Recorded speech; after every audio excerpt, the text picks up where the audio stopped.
June 25th, 1978. Argentina just won the World Cup. Confetti falling, flags waving, thousands screaming in the streets. And less than 1 mile away, in a building the world couldn't see, prisoners were shackled in a dark attic, listening to the same crowd. Stay with me. Because what happened behind the celebrations of Argentina's greatest sporting moment is one of the darkest stories in football history.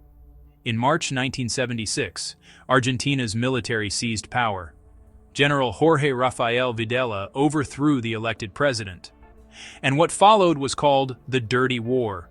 30,000 people disappeared between 1976 and 1983.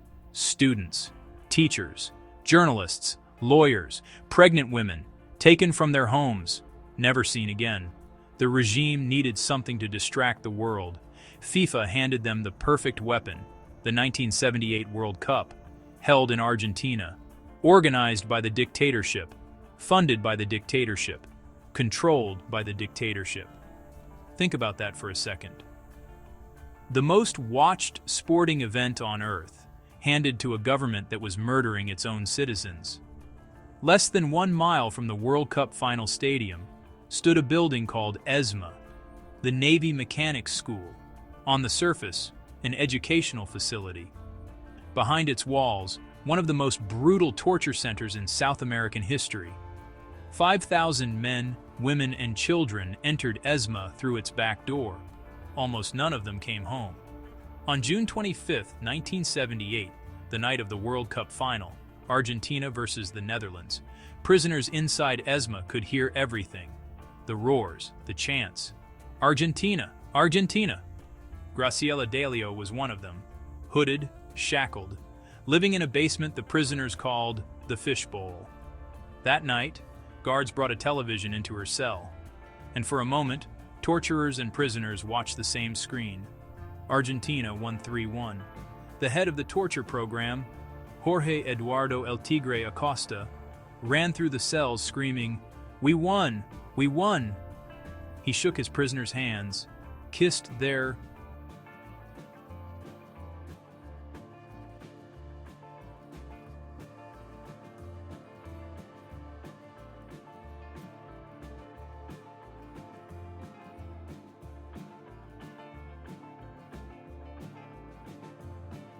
Then the celebrations ended, and the torture continued. Delio later wrote, "If they won, we lost." But the regime wasn't finished. After the final whistle, guards loaded prisoners into cars, drove them through the celebrating streets, forced them to look out the windows at the crowds waving flags, the same crowds who had no idea what was happening 1 mile away. One survivor said, "I knew that if I shouted that I was a disappeared person, nobody would give a damn." And the world?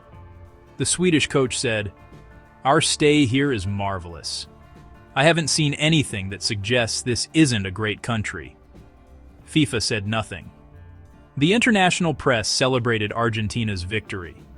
The Dutch team refused to shake Videla's hand when they collected their second-place medals. They were the only ones who refused.